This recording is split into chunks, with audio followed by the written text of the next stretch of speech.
ঘুমালে তো মানুষ কত কিছুই স্বপ্ন দেখে। তো গুড মর্নিং এভরিওয়ান, সবার সকালটা শুভ হোক, দিনটা খুব ভালো যাক। আমি মাঝে মধ্যেই একটা স্বপ্ন দেখি, খুব লাইট ঘুমেও আমি এই স্বপ্নটা দেখি যে আমি একটা পথ দিয়ে হেঁটে যাই, সেই পথের আশেপাশে কোথাও কোনো সাগর, নদী, নালা, খালবিল কিছুই নেই, কিন্তু আমি হাঁটতে হাঁটতে না ধপাস করে একটা গভীর সমুদ্রে পড়ে যাই। তো এই স্বপ্নটা আমি মানে আজকে না, শুধু মাঝে মধ্যেই দেখি, খুব হালকা একটা ঘুম, কুসুম কুসুম একটা ঘুম, সেই ঘুমেও আমি কিন্তু এই স্বপ্নটা দেখি।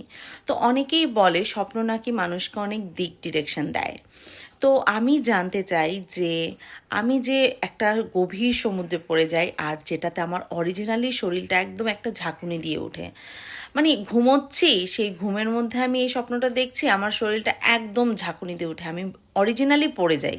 তো এটা কি কোনো গুড সাইন না ব্যাড সাইন? যে জানো অবশ্যই কমেন্ট করে জানো।